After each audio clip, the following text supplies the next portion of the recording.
Welcome to Arcrect's Temple of Ages, part 13.1. Welcome back, everybody. Sorry for that short little break. There was a lot going on, and I'm glad to be back. This one's going to be all over the place, and should be a lot of fun, hopefully. A lot of different things going on with this one, but first I want to say buongiorno to everybody. Hope you're having a great day or night wherever you are, and thanks for tuning in, and hopefully this will be a great time. And first I want to say that it's just crazy lately how much my brain just feels like it's wired for like farming lifestyles and things like that, yet it's just this information onslaught recently, especially over the interwebs and on the black tablets we all watch. And it's just crazy the balance between that and trying to find our way forward in a positive way. And just all the kinds of ruts in life. This last couple of weeks have been really interesting. The highs have been really high and the lows have just been crazy. And so many of them, too, have been kind of previous things I've worked on in the past, kind of rearing their face again. So it's kind of interesting. It's kind of like a classic collection of ruts that have been going through at a pretty good pace. But just the delays, it's just because I've been trying to do my own things to try to acclimate towards that, and it just seems like there's more delays. And that might be a good thing here in the end, honestly, that you can really do work in the delays and kind of do what you haven't done or catch up on things because you still have time to. Yet the important thing is taking that into account, and because if you don't account for the delays and you think everything's normal, then it's not going to end out the way you want it to, and the timing is going to be all off. On top of it being delayed in the first place. And this will kind of be all over the place. I tried to bridge these topics together best I could, yet some of these, it's just kind of crazy how it'll go from one thing to the other, yet it's all kind of part of the bigger picture and how all these things will kind of start kind of blending together in on each other, which they already have. And just, I want to say thank you to the feedback and comments and thumbs up and all those. And I really like the I'm trying to find the word here, the feedback from the viewers and just the community that I want to hopefully build one day and moving forward. That feedback of all kinds, like critical criticism and maybe topics you want talked about, or if you have something you're interested in but really would like some pictures put to it so that maybe you can link the video or send it to your friends, you know, that little part of it.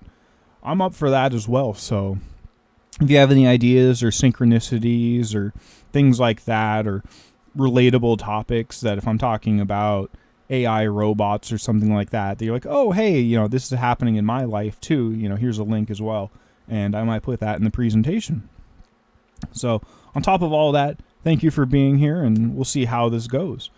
So I kind of wanted to do a little short segment of the day-to-day life and things I've been doing in between the last presentation. And one thing I did was going out chanterelle picking.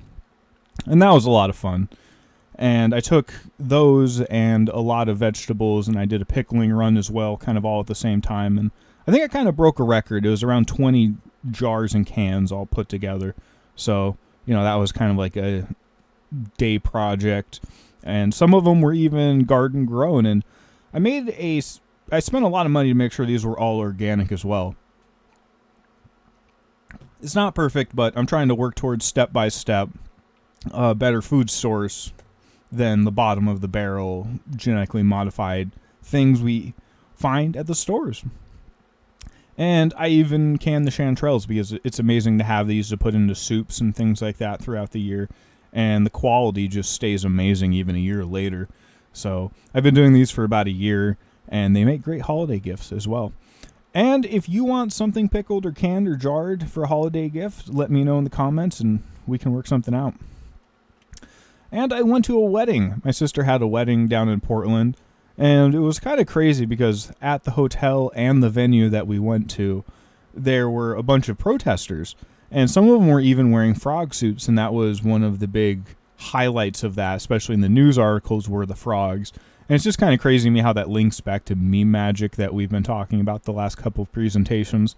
I didn't put any slides into it, but it's just crazy how the idea of the frog combined with magic and massive pre-programming just kind of keeps cycling back and forth, and how it was only like a block away from both the hotel and the venue of the wedding. So it's just crazy how, in my life is a synchronistic thing, that this was just like knocking on my door, like I couldn't avoid it. It was right there basically the whole time trying to tell me something. And just all the craziness, because those protests kind of blend into it as well of the overall theme, because I don't feel like I'm the only one that feels kind of stressed right now and kind of pent up with some certain emotions and not really having the best way to vent those with all the craziness, because it just seems like it's so hard to slow down, especially with the wedding idea and all the pickling and canning and harvesting I've been doing. It just seems like it's been go, go, go, go. And it's just been really easy to lose that feng shui moment. The great moments were amazing. Yeah, it's just kind of crazy how the negativity would kind of find its way back in over and over and over. And just, it made me realize so much that even with my family, I have to really put on this mask for everybody. One of the reasons I made this channel is so I could talk about these topics and theories that I have, because I can't really talk about this to people in normal life anymore, at least in my current moment right now. And just the toll that can take on us of having to pretend everything's all right, even though there's all these things we want to talk about and, kind of get to the root of matters, yet you're kind of just stuck through the day-to-day talking about the weather and day-to-day things when all these important things are kind of bubbling up inside of you. And just so much around the people there. I only think I got past those brief conversations with like a person or two. And so many of these people, kind of like the groups I used to be a part of, on average are a lot older than me. And just don't really want to hear of the negativity or problems of the world, even though the reason for talking about those things might be preparing for it so that you don't have to be a part of it in the future and your standard of living would be way better. Because, kind of like an illness, like if you can see it as it's happening in the beginning stages and deal with it, it's much easier, more beneficial to do it that way than just to keep letting it ramp up and up and up and trying to ignore it. There are very few things, in my opinion, in life that get better by ignoring it, especially if it's like a building problem of things you don't want to be a part of. And it just kind of makes me sad that I can't really talk to my family about that, since that could be such a special thing we could have, instead of just, because I could talk about the weather or day-to-day things or employment with anybody, yet it's about building those special moments with family that I'm really interested in. And I got to do some of that. Yet it kind of just, like I said, makes me a little sad that I can't do that with everybody. And more, especially with this presentation, I want to move forward with less filter and talk more about the human condition, which is going to be about the title of this presentation, because I think it's going to come to light no matter how dark it is, eventually, and that I want to talk about it, and at least in a very preliminary way, maybe start to get people mentally prepared for these things if they're going to stick around in duality and, wait for the show to be unveiled. And I'm just saying to everybody, buckle up, Buttercup. It's going to be a fun, interesting, but bumpy ride, because this reality and what we're going to bring to light, it has some implications to it, and myself included. I don't want to deal with a lot of this stuff right now. I'd rather just live a normal humdrum life in a certain way. I don't know. I'm very split between that. Part of me wants that and part of me doesn't. And I want to ask the viewer, why are you here? I ask myself that a lot. Why am I here doing this? Why am I talking to a black screen with this silly presentation right now? Is everything just gets crazier and weirder, and it seems like all of our values are being turned upside down. And as all these things coalesce and march down the road and time moves on, the pages of the story move on, are we beginning to understand what this is all building towards? With all these presentations, that's a lot of the idea, is putting together the idea of where this is going so we can figure out what we want to do about it.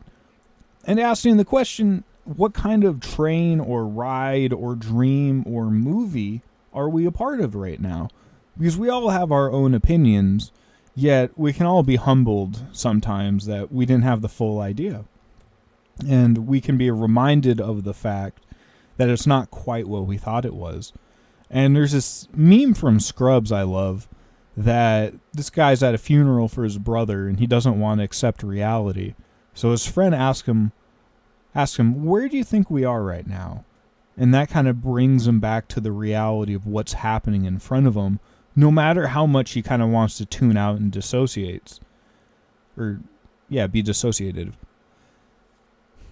And more and more I'm going to try not to sugarcoat this as much, because I find I do that a lot, because I already have a problem with retention with this presentation, yet more and more the idea is this isn't for everybody. In fact, this isn't even for a few people. This is like for a very, very, very few small amount of people in this experience right now that are ready to look at these topics and move a little further down the rabbit hole. And maybe even try to make things better as a group effort.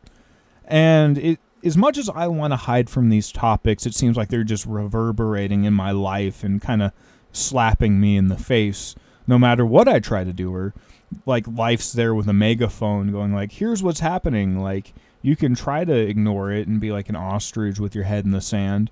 Yet if you're actually following the truth journey and what's actually real and trying to get the heart of the matter of what's actually going on here, then you have to pay attention to these things and not get too involved in the weeds, yet, the balance to everything.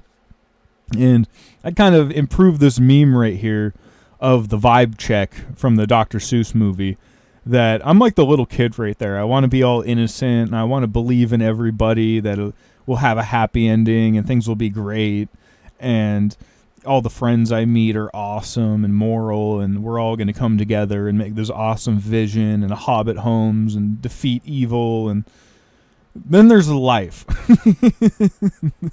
with the baseball bat behind me, ready to teach me a lesson about what this experience actually is. And just the vibe shift, that no matter how much it seems that I want to get on board with this mainstream vibe, that life comes back with the baseball bat like Dr. Seuss and the Cat in the Hat to remind me, that's not really what you're here for. And I upgraded the Plato's AI vampire-driven Titanic even more. So that's the kind of core right there. You have Plato's cave, so you have the real people on the boat, and the vampires are guiding them with the shadows and the tricks to the destination they want. And in this analogy, it's not just one iceberg. It's a series of icebergs. This entire journey is just going to be another iceberg every couple days.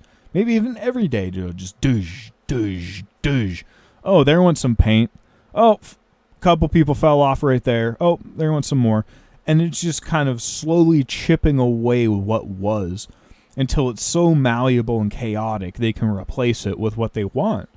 And I added crabs in a bucket on the front, because that was what we deal with. If you try to wake up from this experience or tell the truth or rock the boat or do any kind of moral change in a greater way, it's just like crabs in the buckets here. At least in my experience anyway, just to pull you back down in the muck and, have you and just shut down the whole conversation. And there's a choice that people can make, like the Matrix, like Neo in the Matrix when he wakes up and he's flushed down the sewer. That's a lot like the guy in the little cardboard box I added right there in the water next to the sharks. Because if you don't have the support system or haven't won the lottery, then there's really not much waiting out there for you if you're going to give up all the perks of the Titanic. You know, if you're not going to go to Walmart anymore or go to the gas station or, you know, buy a mortgage from that's related to a bank with Babylonian money, there's not currently a lot of option, at least in my opinion. And the whole point of this channel moving forward is so that right there in the left corner, we can start putting together the moral self-sufficient boat that we can put a lot of people on and ride out all this chaos without having front row seats on the Titanic. And on the right there, I added this submarine, because that's like the evil submarine, because there's two sides of the self-sufficient society. There's the evil and the moral side. So all the evil nuclear bunkers and things like that, military bases, underground cities, what have you, that's where they're going, so they can ride out this chaos without having front row seats. And I think it's up to the moral people that are now kind of in their own little spots to come together and figure out a new supply line, a new, food supply chain, and things moving past that and finding the moral way to replicate the Titanic that we find ourselves on right now, or at least that's where I feel like I am right now. And I haven't fully jumped out in the cardboard box yet I'm trying to build something up that's off the Titanic, step by step, so we can start figuring this out while we still have the Titanic there and all of its systems still operational, and it's not just fully sinking into the water yet. That's my hope anyway. And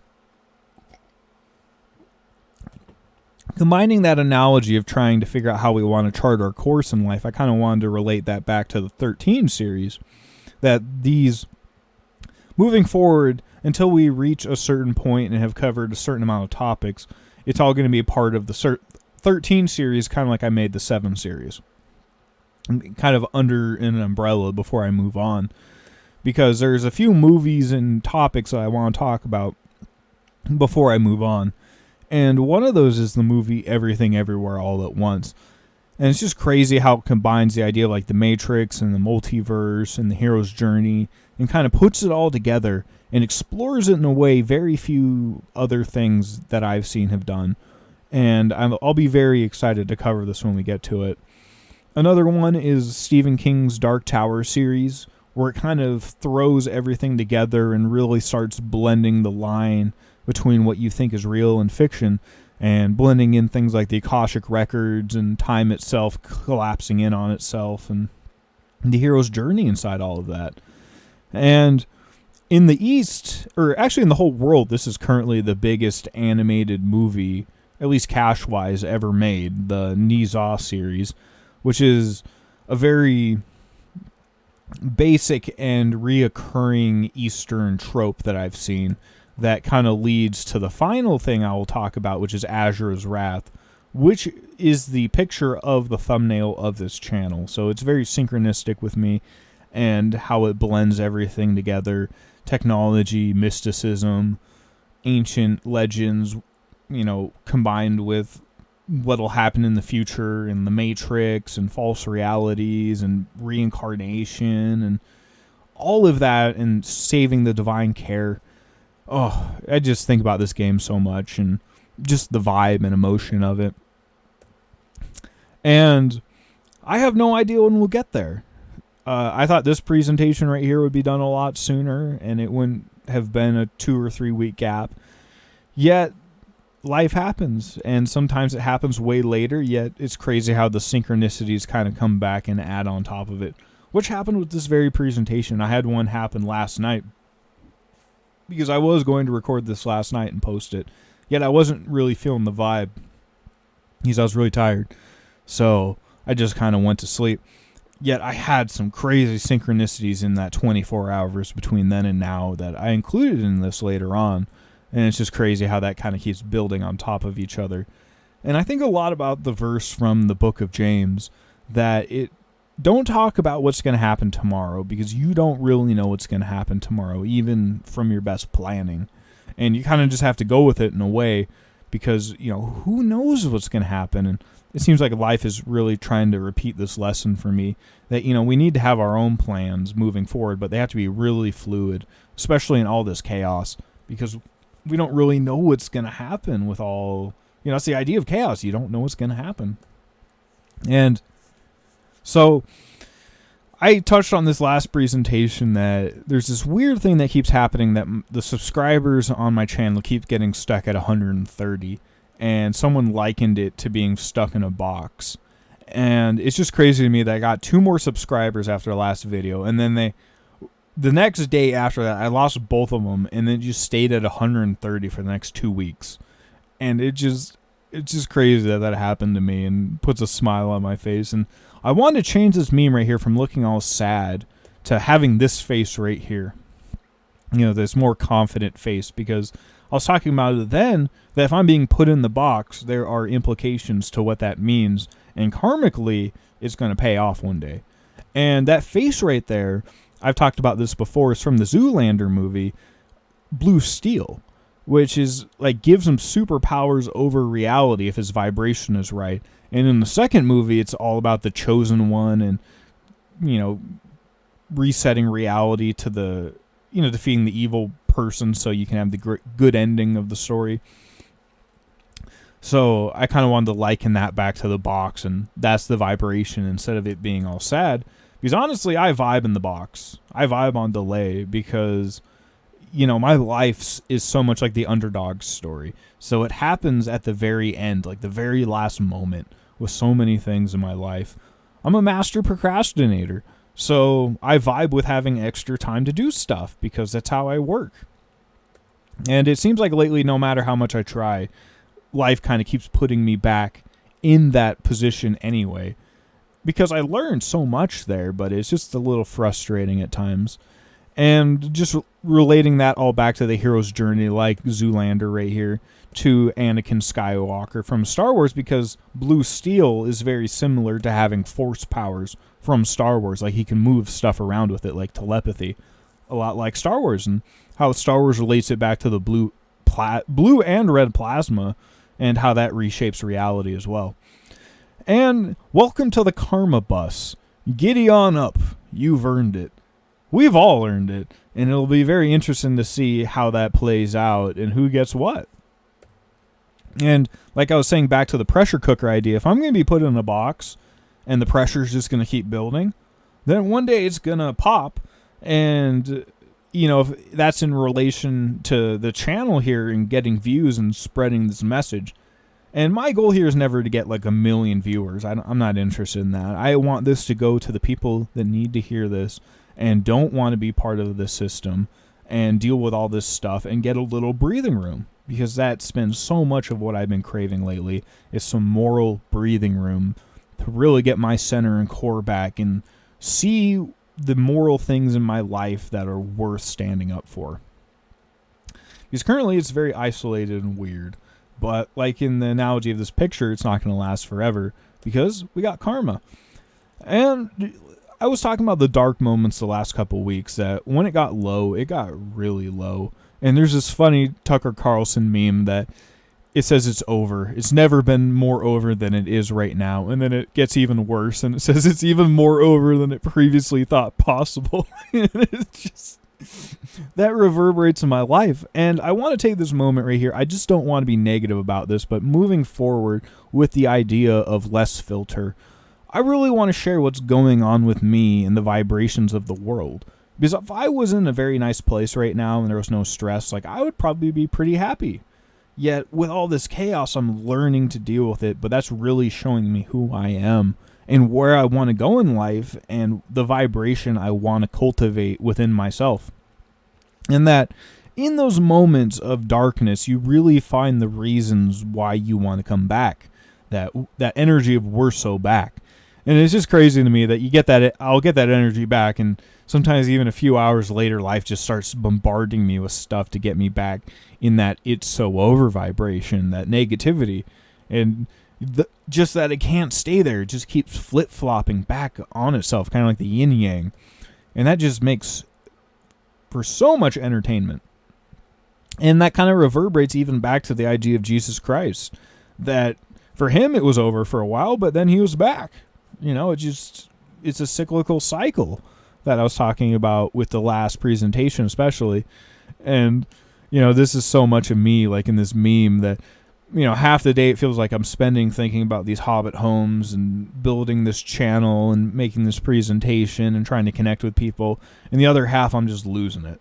Like, my brain just races and races. So if it's in that negativity, you can just think of all these reasons, to give up and stop trying and, just slump down and rot away. Yet, I get that part of me that comes back. And I'm still looking for the way to keep it on the positive side, but at the moment, I'm just going with it because, step by step, day by day, we're making our way towards there. And I love this meme right there. How many times do we have to teach you this lesson, old man? And it's kind of like that with me. Like, life keeps trying to teach me these lessons, but it's just crazy how resistant I can be at times. And try to go back to my old ways, which aren't that great. And just life itself right now, it's another fun part of it. And here's a really funny meme that it says horror movies trying to scare me. Or you can think of life as trying to scare you as well. And this guy right here is dodging it because he watched Courage the Cowardly Dog as a kid.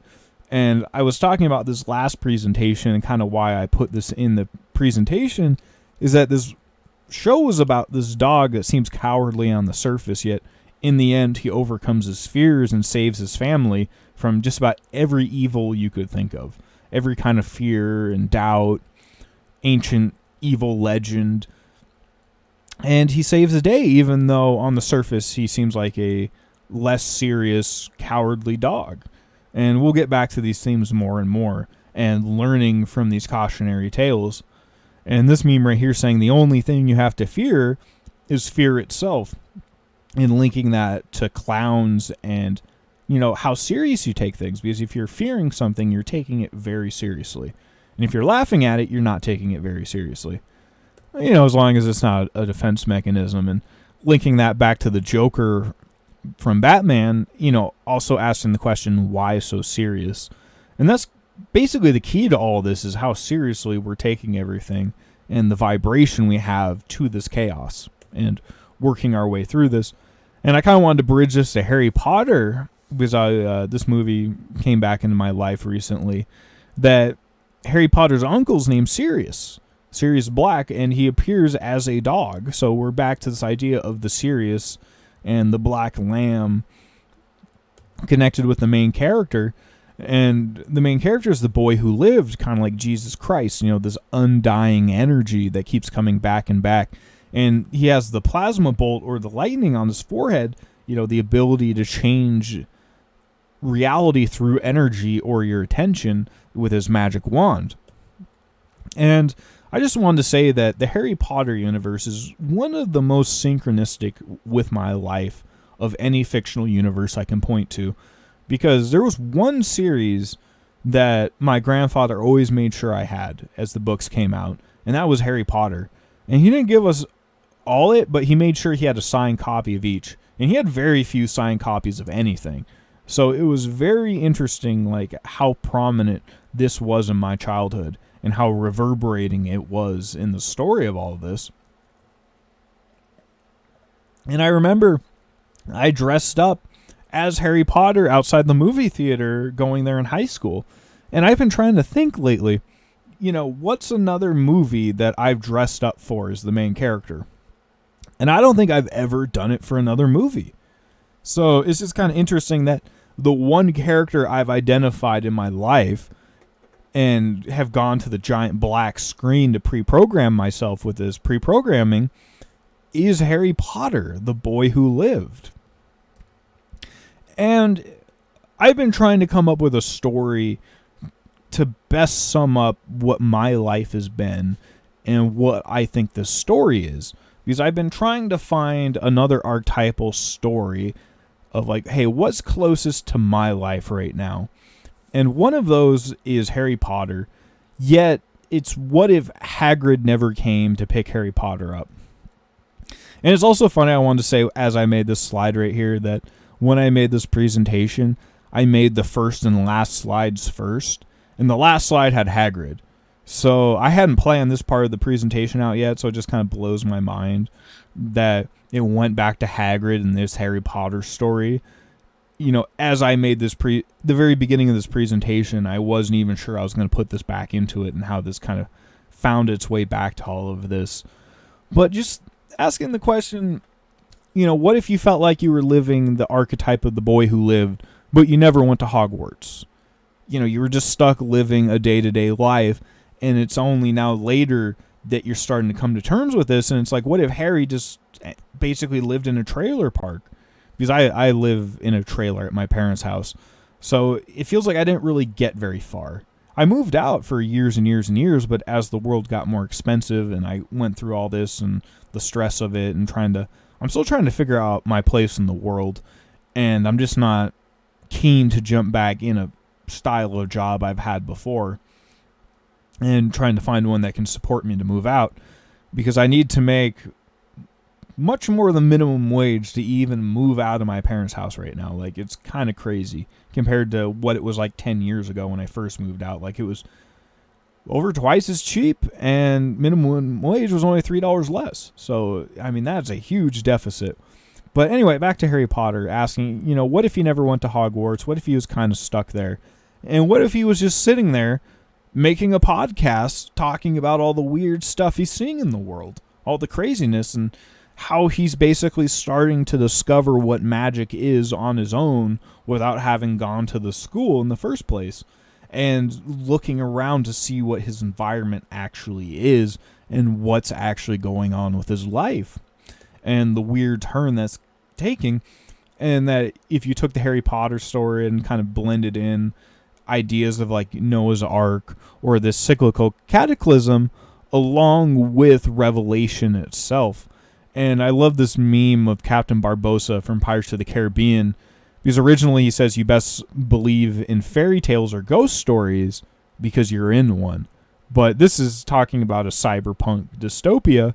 But on top of that, you have to add biblical revelation as well and all these ancient prophecies, because it's, in my opinion, all the same thing. And it's all going to happen at the same time. Ooh-wee. In my opinion, anyway.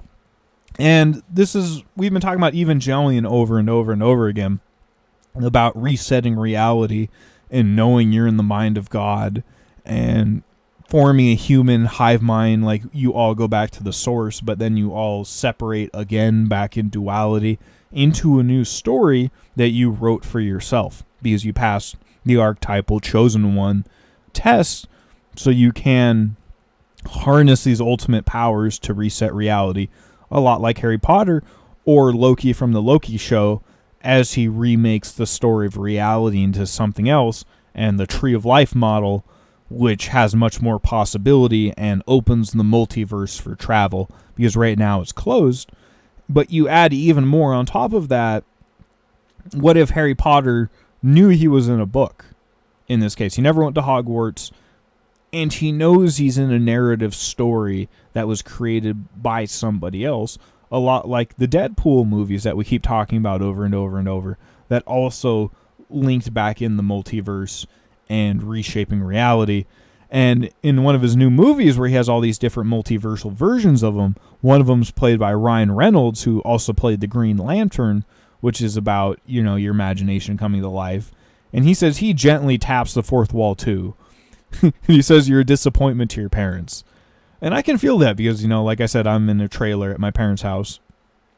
So, you know, the wedding was very interesting because she lives in a major city and she's about to buy a house and she's getting married, and I'm here doing this. So we'll see how it all pans out.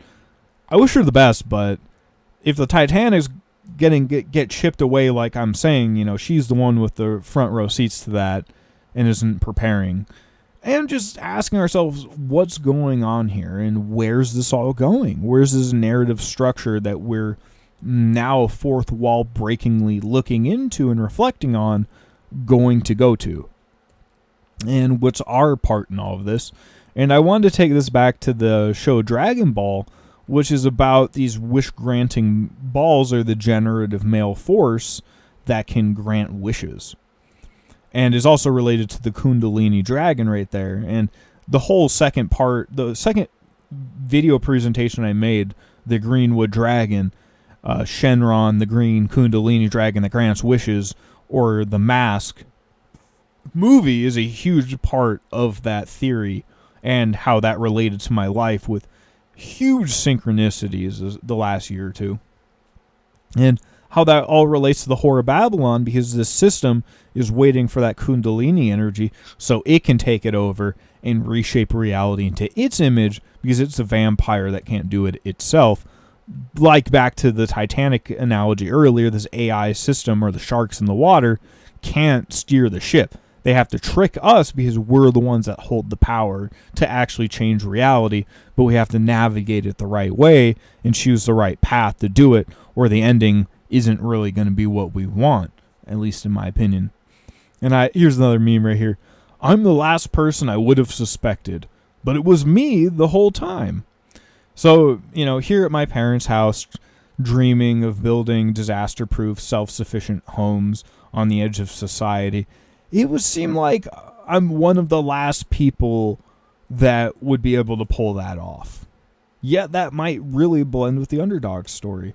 And I've talked about the Dodgeball movie before, but that blending it back to that, because the main character in the Dodgeball story, at the very beginning of the story, his life is destroyed in just about every way you could think, and it doesn't seem like there's any hope, and all of his dreams are going to be closed down. But by the end of the movie, after, you would least expect it, he wins.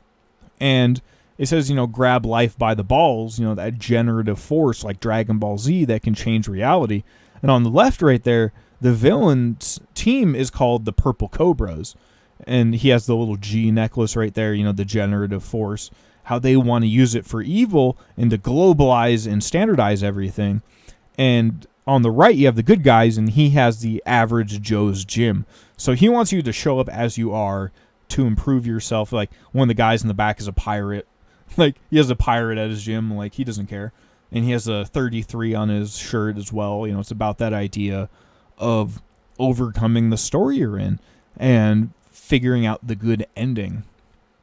And also relaying the Phoenix back to Harry Potter. Like, there's so much crammed into the Harry Potter mythos and all the different metaphors that you can find in it. Like, he talks to snakes. He's related back to that reptilian Kundalini energy and how Voldemort is as well, but you have the good and the bad side of recreating reality and the world you want to build. And recently I was in the store, and for October, National Geographic is doing a focus on witchcraft. And I kind of thumbed through it.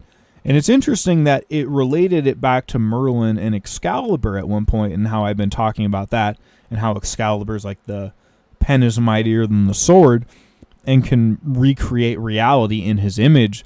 But like the old adage, be careful what you wish for.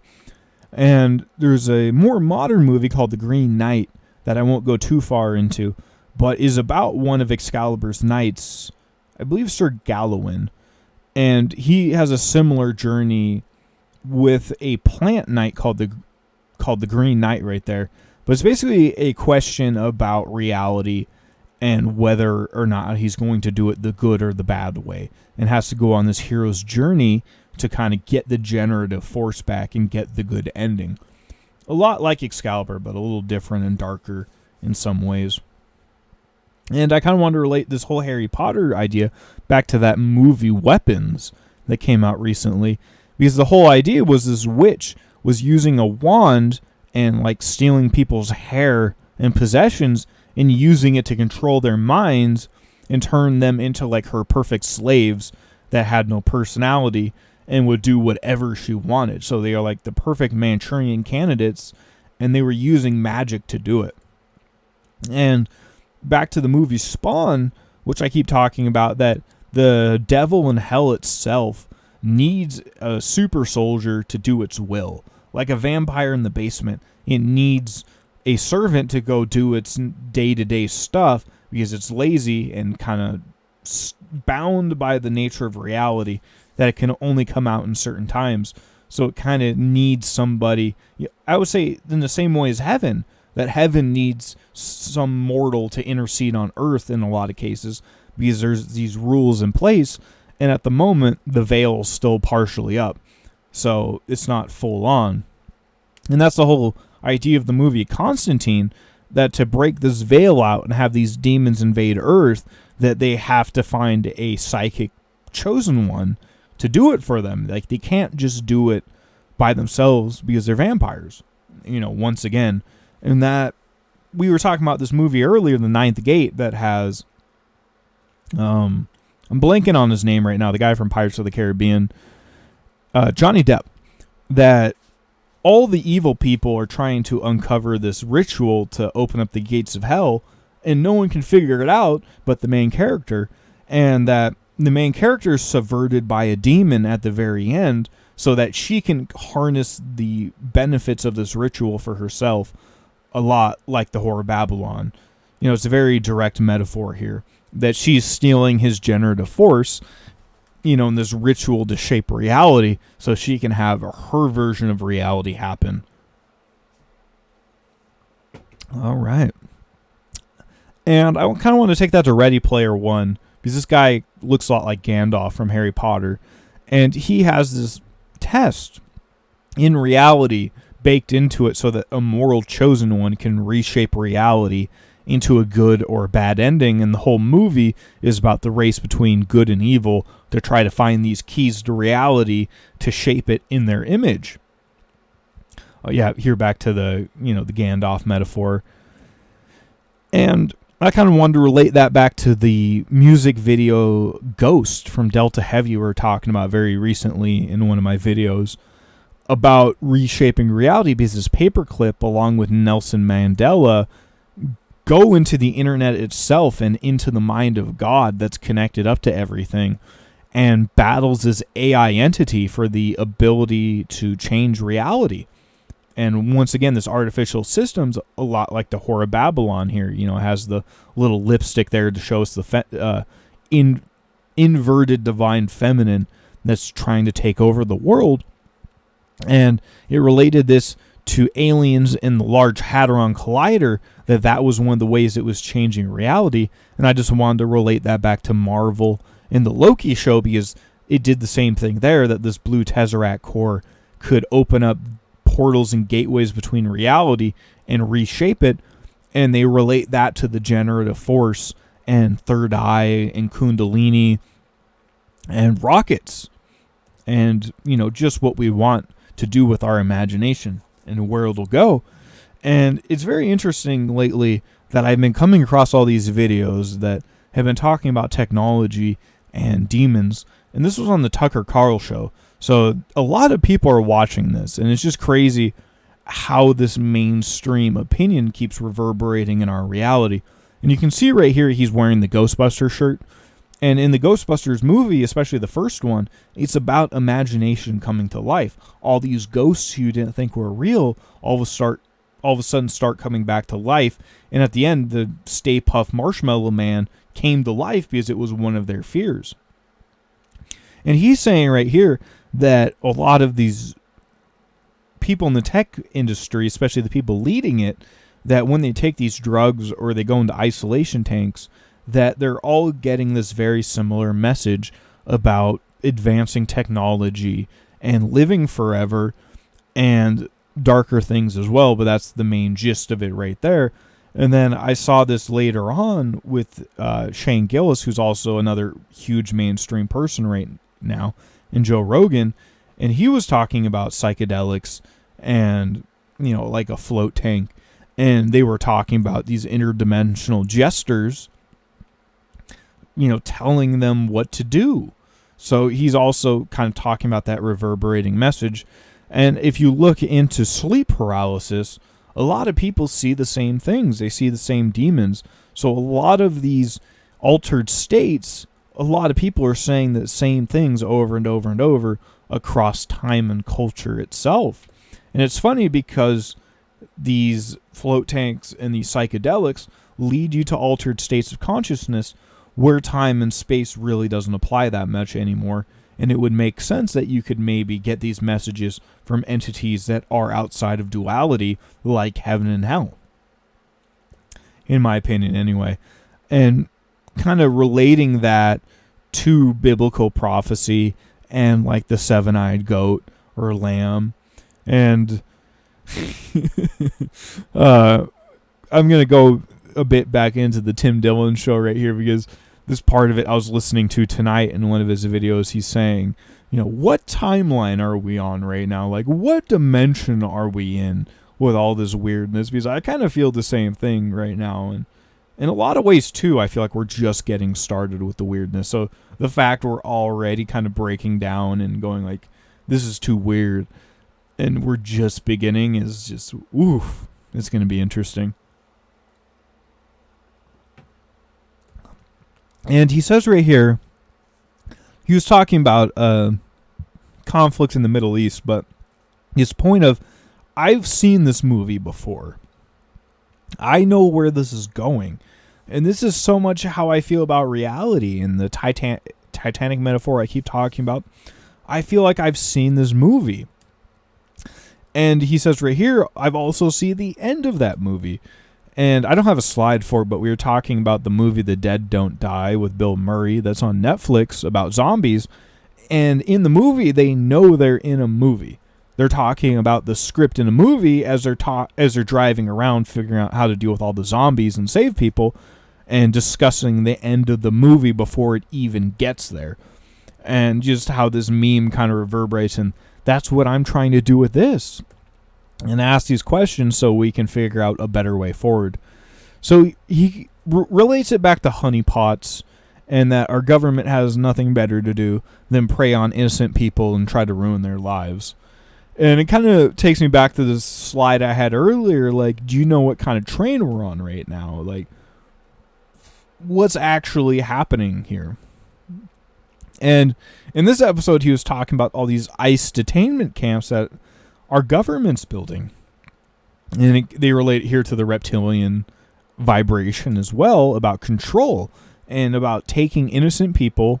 They're not all innocent, but I don't really agree with locking people in cages very much, especially in this way, because we're at a point where in the mainstream opinion, masked people are randomly grabbing people at random times in our society and taking them away to places where they don't really get rights, and they're going to be deported somewhere. And it's just crazy how that's happening in our society. And he's talking about the implications of this as we build a digital police state as well. Like, if we combine those two, then you're being monitored, and people can just randomly show up and take you to random places that you don't want to go. And that's just what we're being pre-programmed with, and is going to become a more day-to-day phenomena if this keeps happening.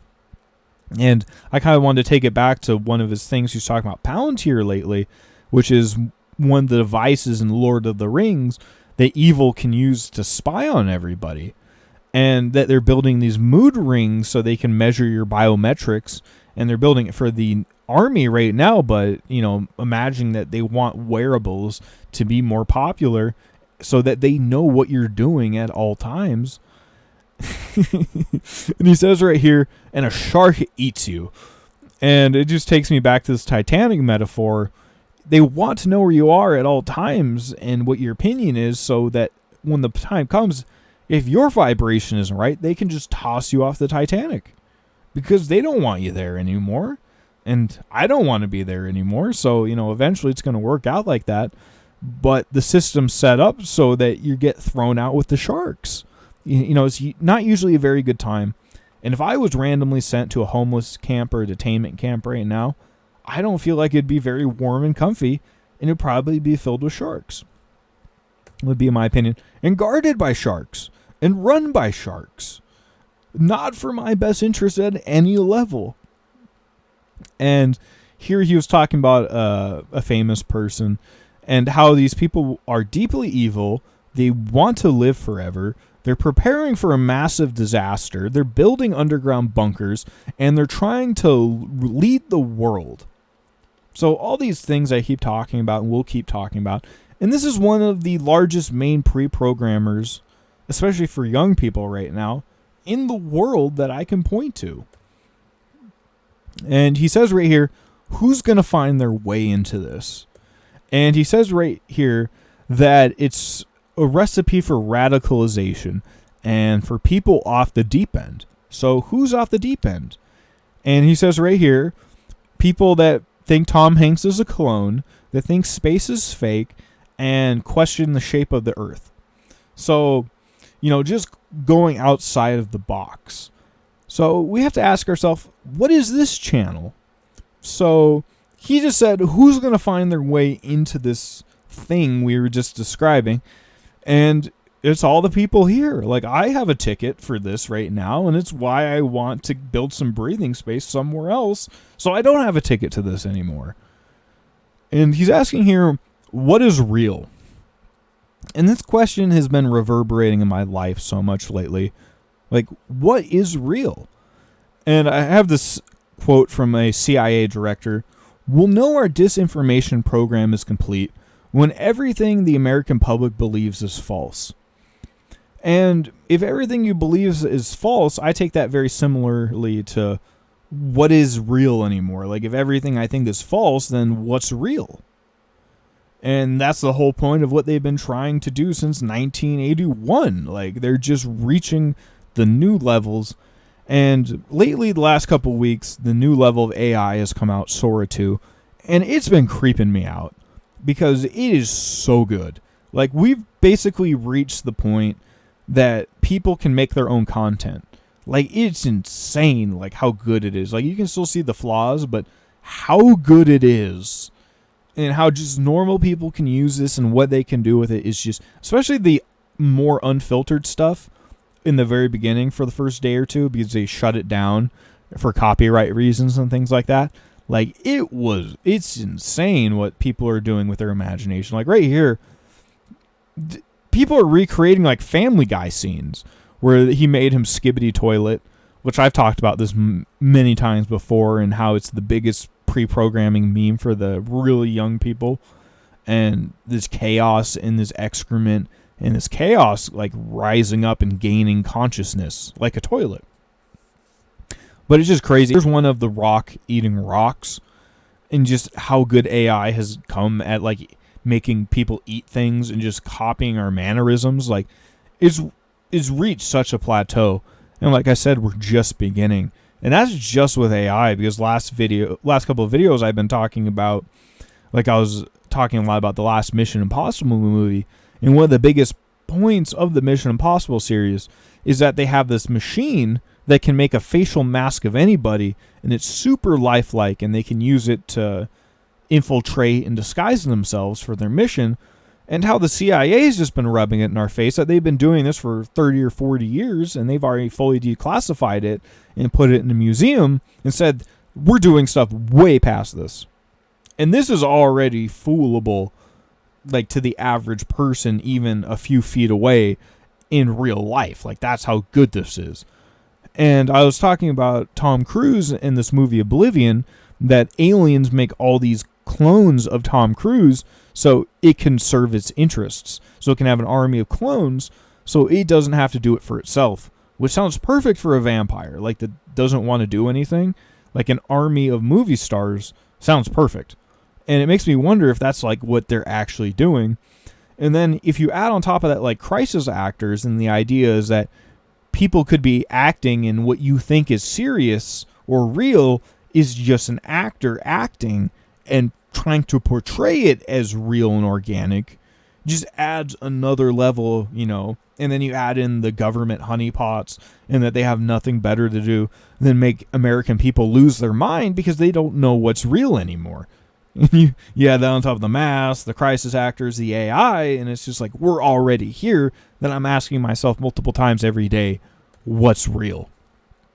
And on top of the fact that our entire government and every government on Earth keeps secrets from us. Like, just straight up, they do. And then you have the secret societies that are keeping secrets from us for the reasons they're doing it. And, the Truman Show Matrix aspect of it. And you blend that all together, and it's just like, I just feel like Truman here looking up and being like, what is this? What are we a part of? What are the implications of this? And I kind of wanted to go back to the idea of these camps that they're detaining people in. And that I live in Washington State, and during World War II, this was one of the areas where they rounded up a bunch of Asian people, especially Japanese people, and put them in concentration camps for years on end. And it wasn't as bad as the European ones, but it still happened that all these people that were living their lives that were now deemed as the bad people were put in camps. And here's this meme. History repeating itself everywhere in these new ways or refreshed ways, but it's still the same theme happening over and over and over. When a bunch of people don't agree with each other, they tend to put one in camps and not treat them very well. And I wanted to go to this video game right here, Half-Life, that I've talked about many times, because the world was normal, and then they do this infinite energy experiment, and it opens up a rift to an alternate dimension, and all these aliens start popping through. And it's related to blue energy portals, just like the Marvel movies I was talking about earlier, and Loki, and Infinite Energy, and the Tesseract. And in that series, basically, they're called the Combine. And it's a group of interdimensional psychic aliens, like vampires, that take over worlds, subjugate them, and then turn them into their slaves and try to take their identity away to make them like the perfect slaves. And they just keep doing that over and over and over again. And they're based off and look extremely like the game I keep talking about, SCP Secret Laboratory, that I like playing. It is one of the most synchronistic games of my life. And in that game, they're called the Nine-Tailed Fox, which are related to the Chosen One character I keep talking about from Naruto. You know, basically Space Ninja Jesus, related to this dog, fox, Sirius spirit that he got from interdimensional aliens to reshape reality. And I was already talking about the Combine there, and how it's this interdimensional alien race that's enslaving all these different aliens. Like, you can think of the alien greys and the reptilians.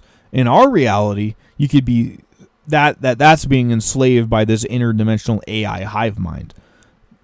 And it wants to do that to us now. And this is another game called XCOM, where these aliens invade. Same idea. Interdimensional vampire space aliens are conquering worlds. That's what this picture right here is from. So it's enslaved all of these different alien races, and now it's trying to enslave Earth. And in the second game, they take over Earth, and they make all these super hive cities, but they put concentration camps into them, and all the undesirables just kind of disappear, and they literally liquidate them into like DNA juice so the rich can live forever like vampires. Like, that's the plot of this video game, and I played this video game a lot.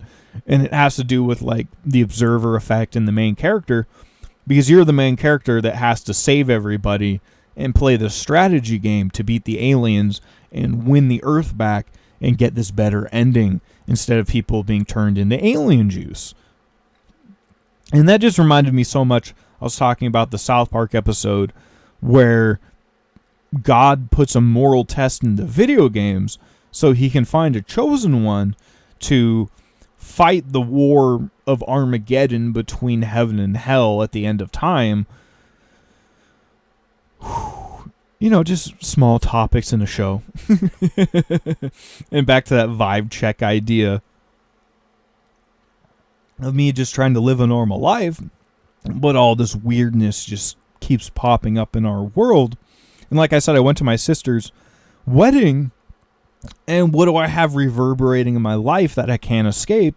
You know, magical frogs and detainment centers where they're randomly grabbing citizens to take away their standard of living and ship them off somewhere else because they're been classified as an undesirable by a system that doesn't really care for them. And in my opinion, that's training people for this next step we're going to. Like, they need to train all these people to be okay with just randomly grabbing people off the street and sending them to a detainment center. And that's going to be the vibe. And it's just crazy that that's been a conspiracy for so long, and of like the FEMA camps and all that, and that there's so many people in this community that have naysayed that, because it never happened. It's just kind of crazy that it seems like we're still just tipping towards that, even if it's not as full blown as it, or necessarily that organization that does it. That the whole point of even the FEMA camp is, who are they going to put there? Oh, the people that nobody liked, the scapegoats. And we just have to keep asking ourselves right now, it has to do with immigration and borders and race. But I think pretty soon it's going to be spiritual. It's going to be if you asked outside the box, if you're questioning things, if you remember what freedom was, or what organic food outside of the system is, or not being part of a socially credited system, or universal basic income, or being monitored by drones, or wearing a wearable for Palantir. Like, all of those things, you have to ask yourself, are those things going to become the new bad guy in the system we're moving towards and are currently in, that's slowly moving, well, not even slowly anymore, that's moving towards this narrative structure in the future? And that takes me to the evil game plan, and just asking ourselves, what is evil's game plan? What do they want? And I want to take this all the way back to Alan Parsons and the Babylon working and the atomic bomb ritual, because earlier I was talking about how they were doing psychedelics and sleep deprivation tanks, and they were getting this message from interdimensional beings to build technology and move it towards their game plan. And if we look towards this idea here, it was relating him to apples and, biting the apple of reality. And here's another one of relating him to the Whore of Babylon, the Antichrist, but also rockets, and how earlier I was talking about the paperclip that reshapes reality in that music video. It related that to rockets. So he's one of the original that they relate to this. He did the Babylon working, so he did all these occultic rituals, and then he's the jet propulsion rocket guy that's related to this generative force that changes reality. And that's related to the atomic bomb as well, this mushroom idea of seeing through time and space, and the observer effect, and the narrative structure of what we're writing here, and the story we want to create, and how mushrooms inspired the Dune story, which is about a chosen one that can see through space and time and choose the preferred moral path, and how that's related to many other stories, and how that's related to blue plasma in the Tree of Life, and how that relates directly back to the Loki show and being in the mind of God. But what if you're the mind of God changing the story that everybody's in, but you're also connected in a micro and macro fractal way as it's all happening? And that someone's imagination is coming to life. And I wanted to relate that back to the Sonic movies and Dr. Egghead, because his imagination comes to life with plasma in that. And that's the same with the Green Lantern and Ryan Reynolds I was talking about earlier, because that's the same idea as them, but also of the Mask. And even a bit more the Grinch, because he kind of has those Looney Tune powers to change reality in a limited way, and based upon his imagination. And in that movie, he's even at a mushroom world where he figures out how to bridge the gaps between space and time so he can travel the multiverse to his preferred destination. And how that's what Mario does. He travels through these pipes into different worlds to save the divine care from these reptilian beings, and how that's related to the Mushroom Kingdom in Mario. Just over and over and over. And how in the Sonic movie, the evil guy makes this giant robot to take over the world, or using technology to try to take over the world, and how the main character basically has, you can think about this as like Dragon Ball Z, but using this plasma power to basically give himself superpowers and save the day. And here was, you can look how similar these two between Dragon Ball Z, and in Dragon Ball Z they call it going Super Saiyan, where you have all this power, your hair turns blonde, and you have all this energy radiating off of you. But that also happens in Sonic, where their hair turns golden, and they have all this power radiating off them, and they can fly and have superpowers and all this. And, their imagination can come to life. And I just find it interesting that they relate Sonic to Seattle. And I talked about this in the moon symbolism right there with the Chosen One. But you can look into this, that Seattle, weirdly enough, has had one of the biggest superhero presences in our real world of any major city that I know of. That they did it for quite a while. It didn't really go anywhere, and it was kind of lame, because we have all these laws and legality, and, we don't actually have superpowers, so it's just a guy in a superhero outfit standing outside a bar trying to get legal precedence to pepper spray somebody or get into a fist fight. Because I believe Seattle has dueling laws or something like that, where you can both consent to punching the crap out of each other, and you're not legally bound to that. But, this idea of Seattle having these superheroes awaken there is just very interesting in my life.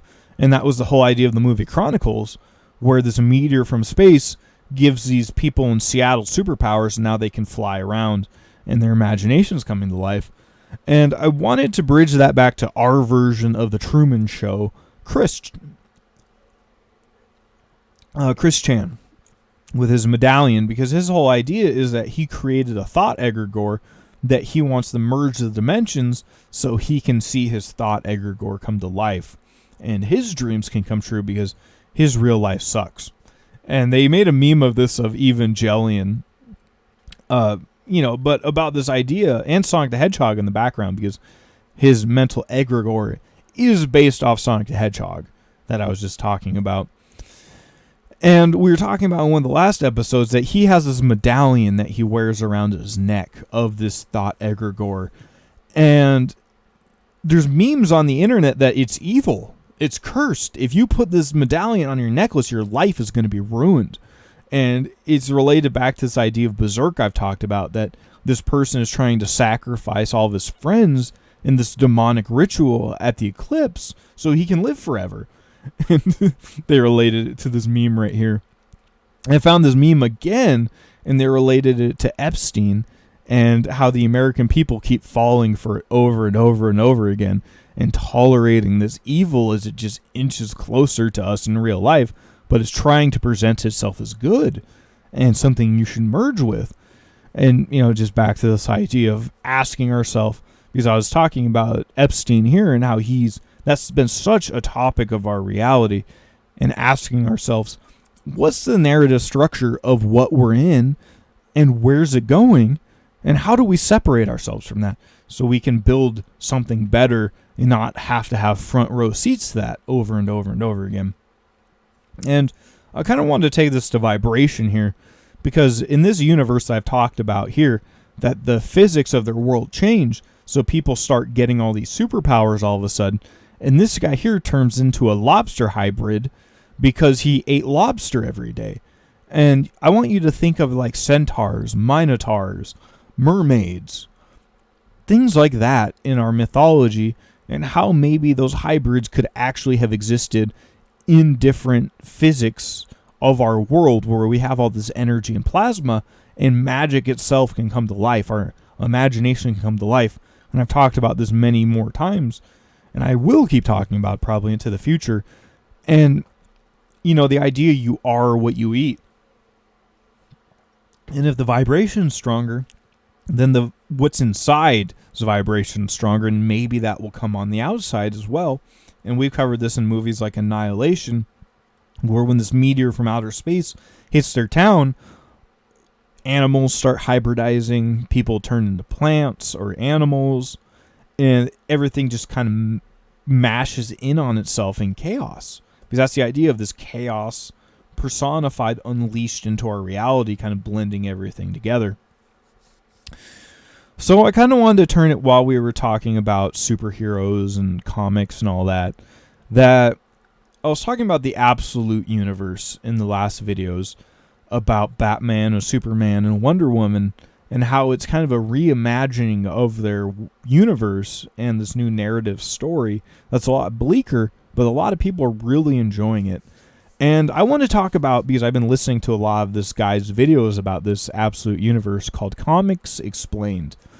And it's very interesting because this guy, in a way, almost reminds me of, like, if I was more mainstream and I was just talking about comic books and not how they relate to our reality and, coming to life and all that. Because at the end of each video, he ends it by saying, peace, which I say at the end of all my videos as well. And I just thought that was crazy that, there's that similarity, and I can see his enthusiasm when he's talking about these topics, which is a lot like the enthusiasm I get when I'm talking about these topics. And it's just crazy how they blend together like that, and how almost in a different timeline I could see myself doing something more mainstream like this. And, maybe I could have over 2 million subscribers and, just talk about comic books, but I chose literally the opposite route. But it's just interesting how the vibration is very similar to that, and how reverberating these comics have been in my life. And one of the things I wanted to talk about mostly with Absolute Wonder Woman right here is that they make a point that in the beginning of these comics, they have technology, but no monsters or superheroes, really. Like, they don't have Superman, they don't have Batman. They mainly just have technology and underground military bases where they're doing genetic experimentations. And the main thing they're doing now is they're trying to either kill or subvert all these heroes that are starting to pop up, because they didn't have superheroes till now, really. But now all these superheroes are popping up. And one of the points they make is that Wonder Woman and the Amazons were one of the main reasons this wasn't happening. That the Amazons were holding back hell itself, or the multiverse, from kind of bridging in on their reality. But now that's starting to break down, and all these monsters are popping out. And I kind of wanted to bridge that to the movie Cabin in the Woods, because that was the point of that movie, is that they had every evil you could think about in these underground military facilities, that were, the information of that was given to them by the fallen angels, or the Titans. And as long as we did these blood rituals over and over and over again for their entertainment, they wouldn't come out of the earth or these underground bases to take over the surface world. Like, they just let the status quo stay the same. But it starts shifting, and I wanted to relate this back to the SCP video game I keep talking about. That's one of the most synchronistic in my life. And with the Combine I was talking about earlier, because they relate the main characters in these video games to the Combine, and how they're kind of becoming these slaves for this vampiric entity in these underground military facilities, where they lock away all these cryptids so they can keep the status quo and they can bridge their order from chaos. But that one day all these things will be bound free, and that we might be in this fantastical age once again with giants, animals, and hybrids, once again. But right now they're all being locked away. And that's one of the huge points of the Absolute Batman universe, is that on the left right there they have this, or on the right there, well, actually both of them, Bane and Joker, have been genetically modified so they look monstrous and demonic. And this is because they're genetically engineering them in these underground bases to replicate superpowers so they can take over the world. So it's just this idea reverberating over and over and over again. And how in the movie they clone Tyrone, they have all these underground facilities underneath these cities, and they're cloning these key characters over and over and over again, and running all these experiments to try to master genetic alteration and live forever and control the world. Like, figure out the perfect system of control. And it has to do with these underground facilities. And how in this Absolute universe, how dark it is. Because in the top right there, that's Killer Croc from a movie. Like, he still looks kind of human. But in this universe, they alter him so much in these underground facilities. He's basically just like a pure monster. But underneath, he's still a person. But all these different ways about how you can make what's on the inside on the outside, or literal monsters. And this series has so many weird parallels, like the Martian Manhunter. And in that series, it's the allegory of like the spiritual world and being in the mind of God, but connecting with that and using that power.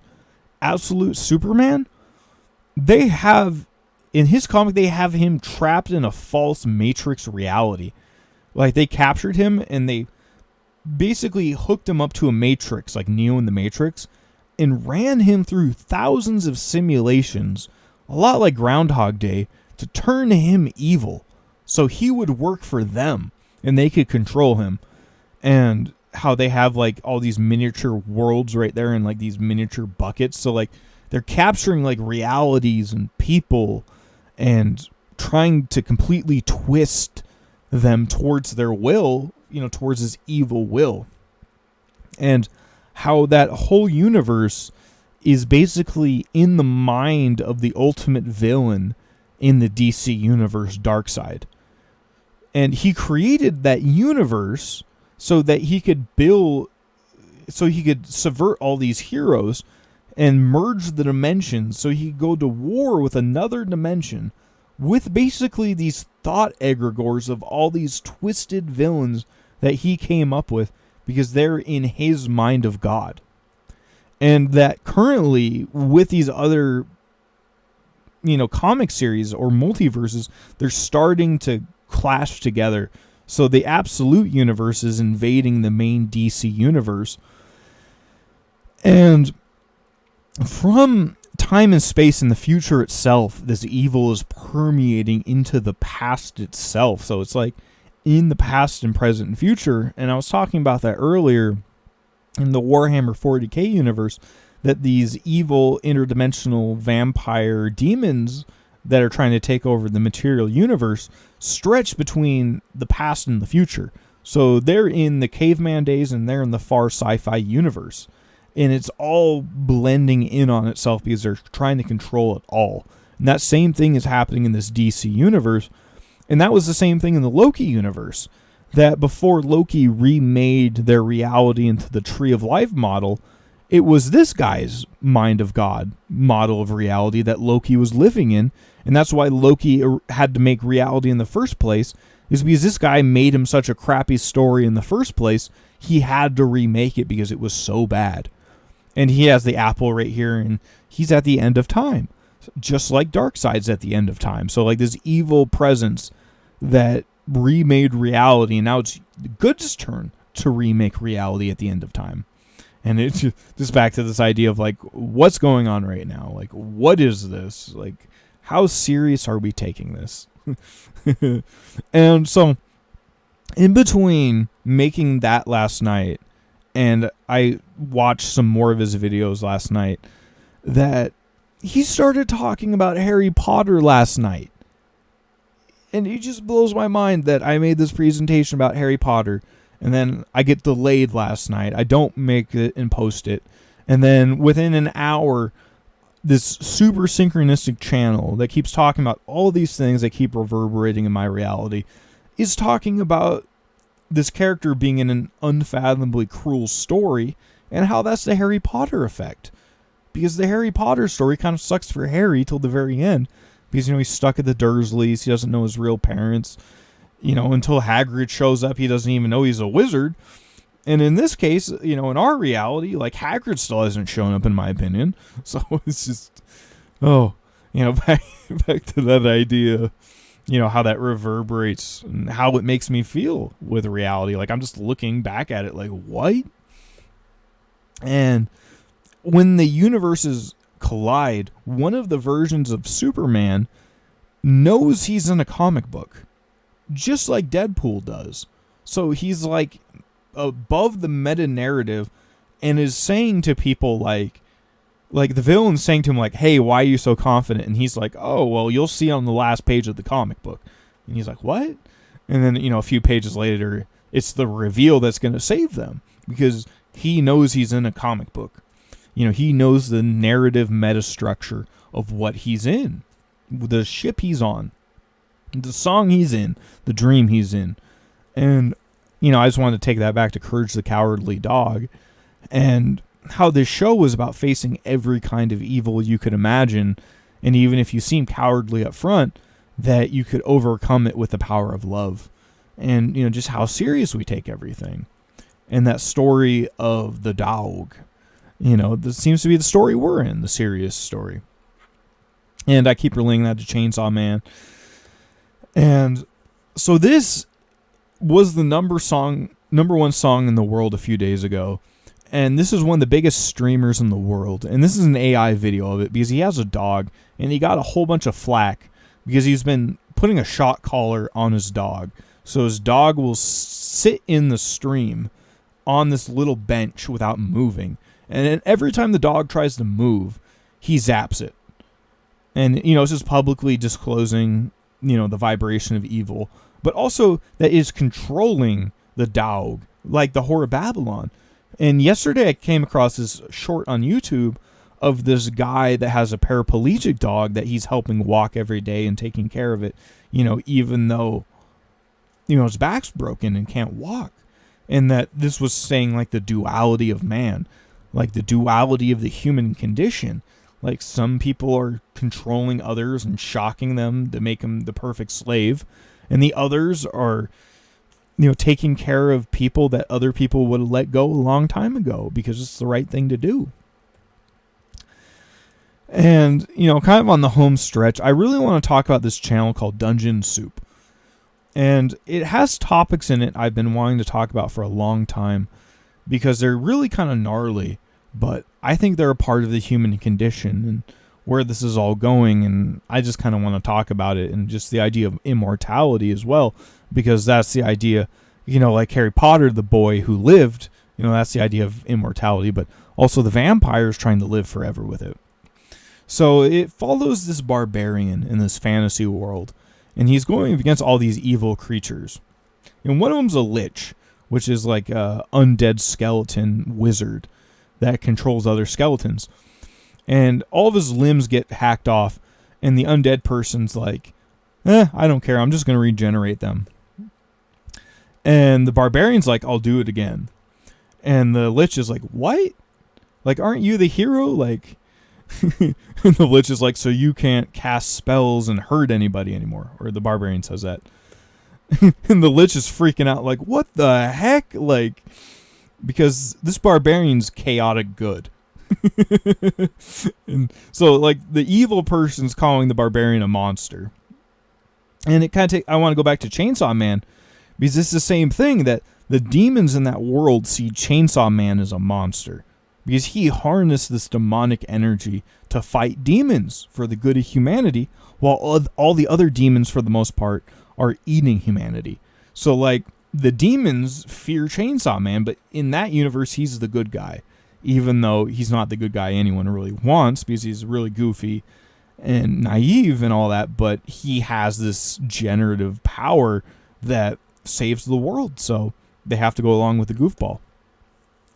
So there's another video of him where he goes to this witch, and this witch is trying to sacrifice this innocent young girl to live forever.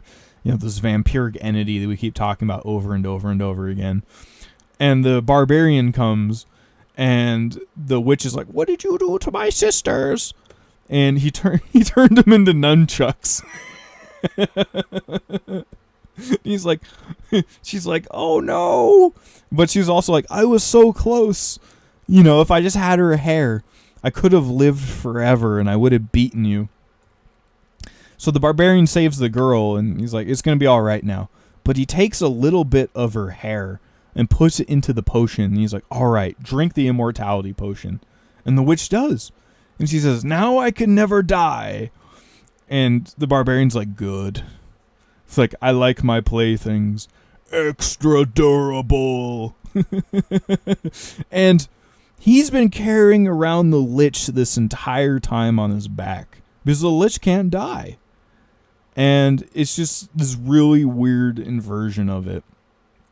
And he starts making the witch pay for being evil and vampirizing on the innocence of the world. And he even has like this little lemon that he squirts on top of it. So it's like the cherry on top. And they even made a episode about Dragon Balls, like Dragon Ball Z and wishes coming true. And later on, just that he will not tolerate the forces of evil. And that's his whole idea. And here he beats up a succubus or a sex demon. And, I have my own parallels in life about that as well. About that haunting me. And a few days ago, he made this culmination video of all the villains that he's put in their place. And he says, all right, I've gathered you all here today.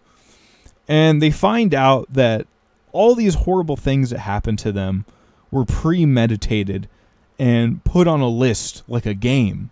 Because to the barbarian, this was all a bingo game to prey upon these evil people and give them their just desserts.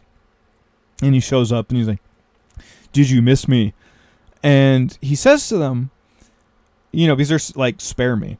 And he's saying, like, "I gave you all a second chance to be better people.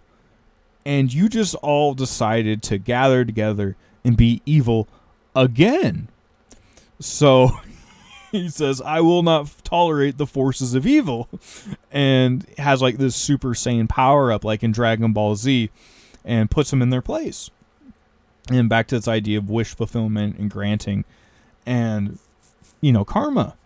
And he makes his point later on of a goblin centipede. And this is, really gnarly along with the lich without its limbs on. And, relating this is kind of like a inverse of the Whore of Babylon, that the chaotic good is now riding on evil instead of evil riding good. Very weird. Who knows? I kind of want to take it back to the idea of Azra's Wrath and my channel logo, because when he finds out he's in a false reality being vampirized and tortured, this is his response. And I'm not saying to stay in anger, but that, if a vampire's going after you, you're being, trapped in a false matrix, like, it might not be sunshine and roses as your response. And that centipede idea, that's in our own human condition, because we have the movie The Human Centipede. And there's this movie called Overlord about World War II, how the Nazis are trying to build super soldiers through genetic tampering and this special liquid they pulled up from the earth that's like fed off the blood of humanity. And in that, they're doing all these really messed up experimentations. Like there's a head of a person right here being kept alive, even though it's just a head left. And since I saw that movie, it's just, I don't take anything off the table of what evil people could be doing, because that's what evil people do. And it's just being shown more and more and more to us. And here's a guy that was on 60 Minutes that doesn't have any limbs. And like the barbarian, I just want to make a really quick point that it's the ultimate form of control, because you can't run anywhere if you don't have any legs. And it's medically feasible. And I kind of just keeping it vague that my hopes are one day, if that is happening negatively to people, that we can use technology to give back their humanity and write a better ending to this story than the evil has. Because woo-wee, in my opinion, has the evil written a really messed up story that needs to be learned from, and a better one needs to be written, because we're just beginning to go down the negativity of this and seeing what's actually in the darkness, in my opinion. And it being our job to bring light to that and fix it and heal it. Anyway, in my opinion. And how it says that in the Bible, that everything done in the dark will be brought to light. And how a big point of my previous presentations lately has been integrating the shadows and the shadow work. And I love this meme right here of shadow work. It's like The Shining and love and light hippies, and the shadow work is the axe crashing in crashing in the door, and is me, is Jack Nicholson. Because I've been wanting to talk about that amputee subject for a while now, but since I saw it pop up in that mainstream video with millions of views, I thought it was finally time to talk about it, because it's part of the human condition, and I'm here to talk about it and figure out a better path forward. And I found this thing that shadows in photography, how seeing shadows helps you understand light. And that in my life, that's how I see light. That's how I was led to spiritualism and trying to be a moral person, is seeing the evil in the world and being like, that can't be all there is. Like the yin and yang, there has to be a balance to this. And I think there is. It's just that we're more in the dark spot right now. And if I could give definitive proof to everybody it was going to be all right without a shadow of a doubt, this wouldn't be an effective narrative structure, in my opinion anyway. And just learning about cautionary tales, because that's what I think a huge part of this is, that we'll find this beautiful future to write from all these cautionary tales and the shadow being brought to life.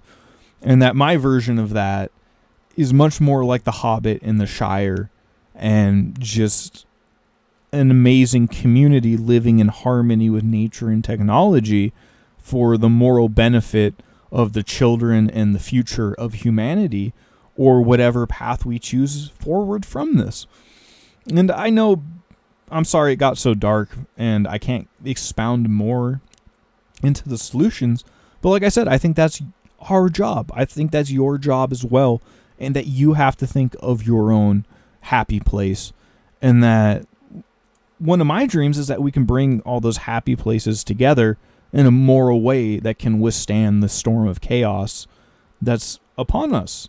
A lot like the Titanic metaphor that I keep talking about, that we can build our own little self-sufficient moral community like that ship on the left right there, as the Titanic just gets hit by more and more icebergs, as the crabs just try to pull you down farther and farther, and this AI entity just gets more steam and more chaos is created, and you have an option besides being in a cardboard box or trying to suck up to the evil system so that you'll maybe get access to their bunkers.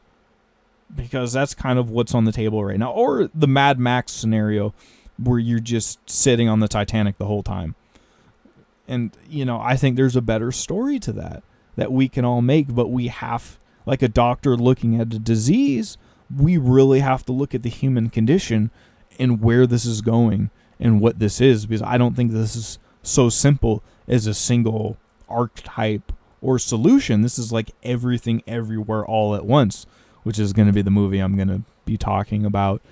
And how that movie is about, all this chaos and everything's breaking down, the multiverse is breaking down, but how do we reset it into something good that we can all vibe with and be happy with, even if there's still some chaos in that. But, something better than this, because this seems like way too much chaos in my opinion. But that's just me saying it. And just the decision, because the biggest part of the Truman Show right here, and him picking up the Sirius light that fell from the sky, is that he sees it, reality wasn't what he thought it was. And even at this point in time, I'm still getting bombarded with new ideas that reality isn't what I thought it was.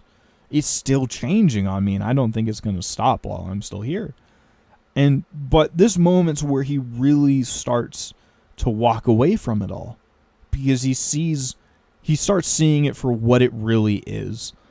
And if we're only beginning to take off the veil and we're already at the Epstein Island, and here with amputees, like, that's what I'm saying. Buckle up, so we can make a better future together. And if not, we all have our path.